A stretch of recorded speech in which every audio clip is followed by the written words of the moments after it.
Hi everyone and welcome to my May reading wrap up, aka my first reading wrap up on this new channel, and I can't believe we are now officially halfway through the year. This is very, very crazy. This year I feel like has gone by so fast. This month I read a total of 9 books, which isn't usual for me. Like, that isn't a number you're going to see a lot on this channel.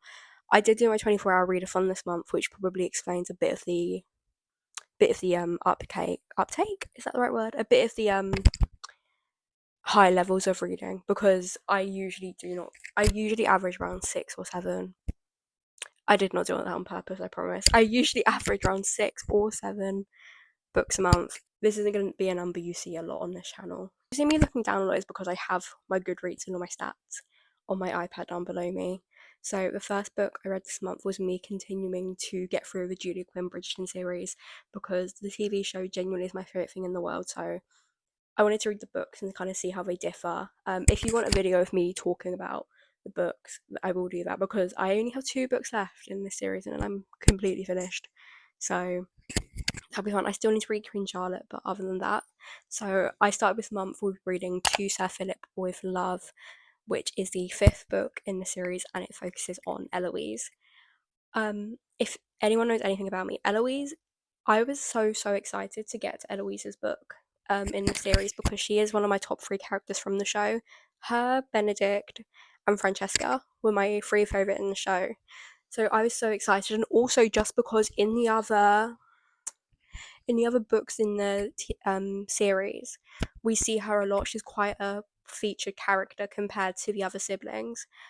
But honestly, she's so witty. She's hilarious. She has so much to say. She has so much personality in the book series. So I was so excited to finally see her story, and I was so disappointed. This is the only book in my entire reading journey I've ever rated a singular star. And honestly, I think I was being nice. I wish I didn't even give it a star. I don't know what happened between the last book and this book, because her entire personality was so reduced. It was like she wasn't even there. She kind of had a bit of wit, but she wasn't really funny, and she just didn't feel like the Eloise we had read about in all the other books. And then we get to her love interest, which is Sir Philip Crane, who, if you've watched the show, Philip marries Marina, who, from the show we know Marina is a much bigger character.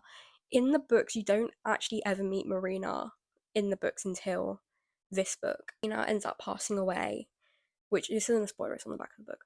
Marina passes away, and so Eloise and Philip become pen pals, and they start like talking, and then Philip brings up the idea that they should get married, because Eloise is getting to the age she's kind of being reduced to a spinster. Philip is a widowed man. So just kind of like a mutual beneficial, they get along together.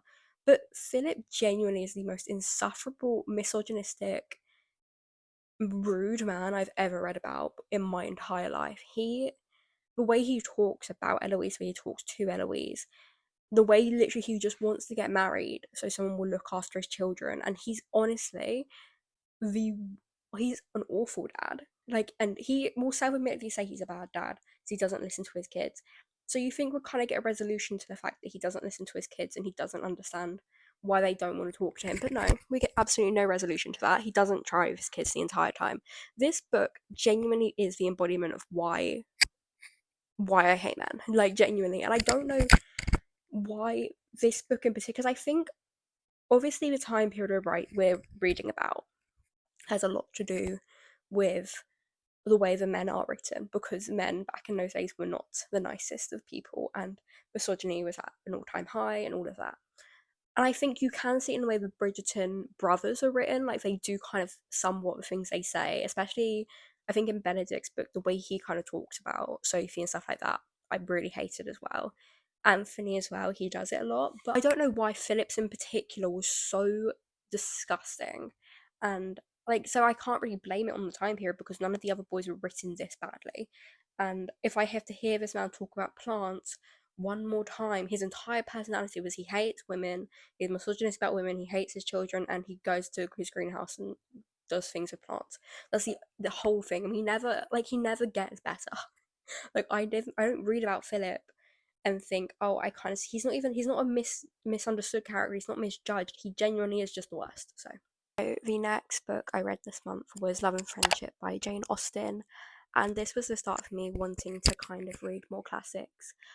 And for some reason, I was just in a mood for like 1800s after reading Bridgerton, but I think I needed a break from Bridgerton after reading that last book, so I picked up Love and Friendship because I'm pretty sure in my extremely thorough research I did that this is the first book that Jane Austen ever wrote, and this was actually the Penguin special edition one that I read. It wasn't just Love and Friendship, it was a bunch of her other really like early work that weren't proper books or like fully fledged books, and also we got a lot of history about Jane herself and how she grew up and how that influenced a lot of her writings, which was lovely. I really enjoyed that. I gave this a 4 star. I had a lot of fun with this, and I think it was a really good introduction to classics. I didn't find the writing too hard to understand, which was my biggest fear. Starting reading classics was obviously a different time period, different writing style, different words, I think. So I was really scared about that, but I found it actually quite simple to understand. And the things I didn't understand were quite easy to look up, I guess, and kind of make more of an understanding. So I'm excited to read some more of her others, and I might continue doing it in chronological order and how she wrote her books. So yeah, I decided to continue my Bridgerton journey, and I picked up When He Was Wicked, which is the 6th book in the Bridgerton series, which is Francesca's book. Again, Francesca, top 3 character to me. I love her so much, and I rated this book a 3.5. I did really enjoy this book. I don't know, I think that my highest rated Bridgerton book is The Duke and I, which is the first one. And I don't think any of these books will potentially be a 5 star for me. I just think it's not 100% what I would look for in a romance. But I think in this book, let me tell you about, I think, so this book, we're following Francesca, and she married this man called John Sterling. John passes away. If you've watched the show, you know all of this information as well, and it is on the back of the book, so there's no spoilers. John passes away. Just all of a sudden, he just gets kind of sick and passes away, and so his title and all of that goes to his cousin Michael Sterling.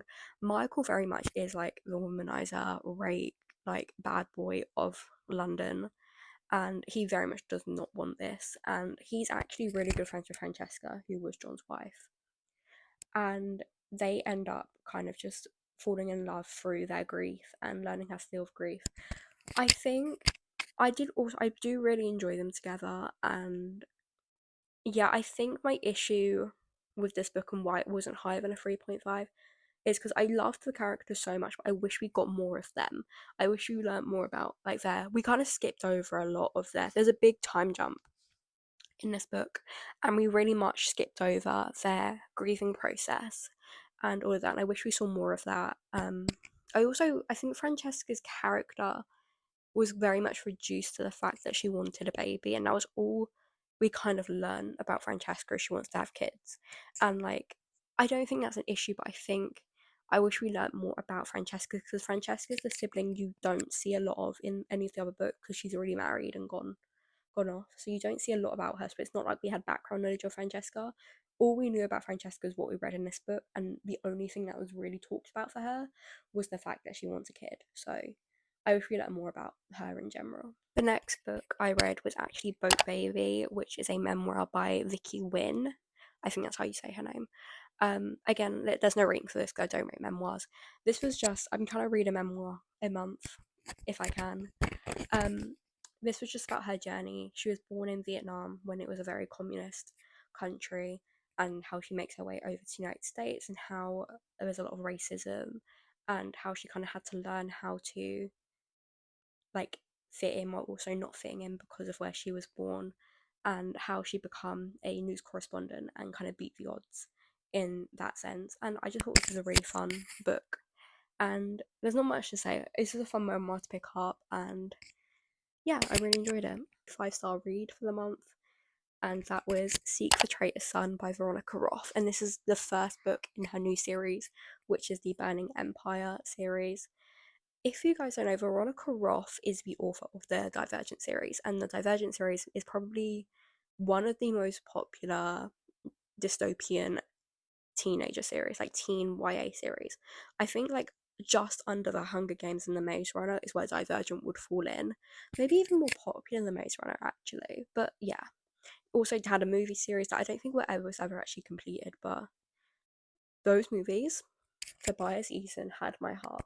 So when I found out she was coming out with this new dystopian series, I was so excited, and it 100% did not disappoint. I'm so glad we are back in our dystopian vibes, and yeah, that was so fun. And I missed her writing style is very fun and easy to understand as well, especially with world building.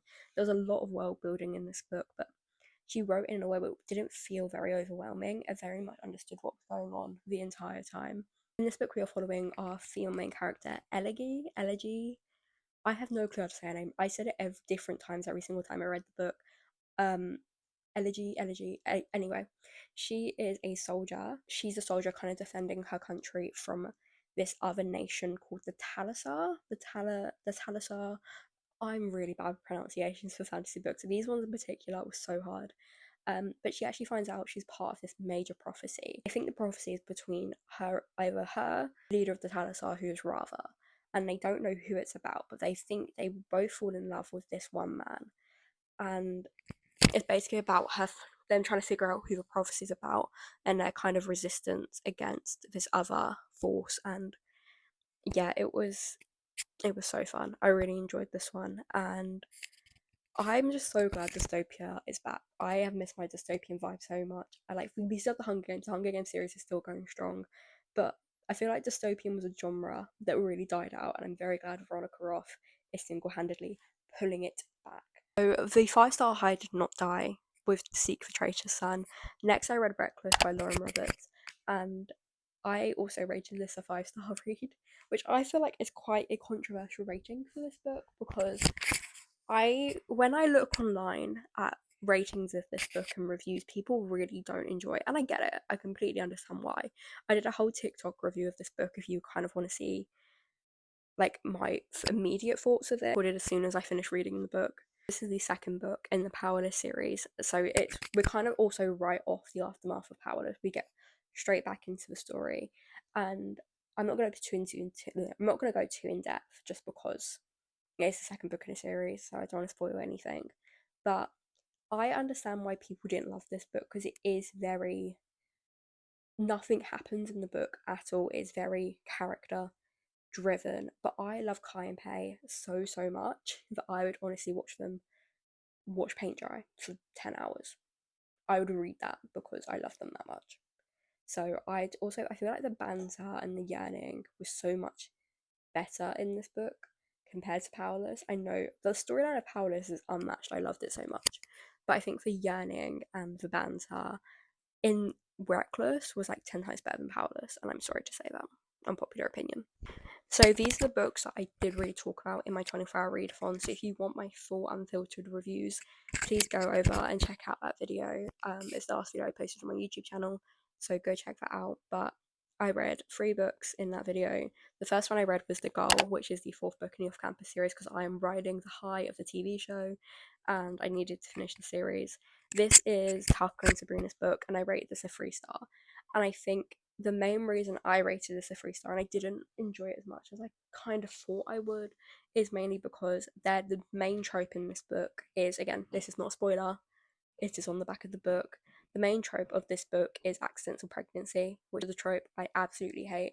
So the first half of the book where this isn't really a factor, loved it, adored it. Taka really shook up the order of book boyfriends for me. And when the accidental pregnancy trope hit, I immediately, I really just didn't gel with the book as much. So, and I loved Taka and Sabrina's characters, and I loved seeing them a lot more. They're some of my favourite characters in the entire series, but yeah, I did not love. Editing me, I did just realise when I was trying to export my footage that at this point my microphone died, so none of the footage you just saw had any audio. So I'm just going to quickly do a really quick recap explanation again. The next book I read was In Her Own League by Liz Tomfordy, and I liked the book. I gave it a 4.5 star, and it kind of puts it in par with Rewind It Back in the Winning City series, and I think it kind of has the same problem where I love the characters so much. Like Monty and Reese are like top tier characters in the series for me, and I love them as a couple, but I really disliked the storyline, and I think the storyline was really, really repetitive with no need for it to be, and I kind of hated it so much. But I love the characters, so that's why it's such a high rating, because genuinely I'd read about them doing anything, and I loved how much we saw the other characters in the series. But yeah, and it's 450 pages, so it's quite lengthy for a storyline that I didn't really enjoy as the book went on. So yeah, and then the third book I read was When I Picture You by Sasha Lawrence, and yeah, this is a Enemies to Love, this is a Childhood Friends to Lovers, like kind of fame romance. So you have Lola, who is a pop star, and she was childhood friends with this girl called Renee, who's a film student, and Lola wants to create a documentary about her career. So Lola asked Renee to kind of make this film for her, and yeah, I just think it was very insta-lovey, which for a childhood friends lovers I'm not 100% a fan of. Also, we didn't really learn anything about their childhood, and I think for a childhood friends lovers that is quite an important part. And also, I felt no chemistry between Lola and Renee. Honestly, these are two people who I felt like should never have been in a relationship to begin with. So reading a romance book about people who I didn't think should be in a relationship was quite hard. If I wasn't filming a video with the book, I probably would have DNF'd it, but I needed to finish it for the video, so yeah. We're gonna get to the outro now. My reading map, I had 2 5-star reads, so quite a good reading month. I had 2 disappointing reads, but that, I think my 5-star really outweighed that, so I was happy about that. So let me know how your reading month was down in the comments, and I'll see you in the next one.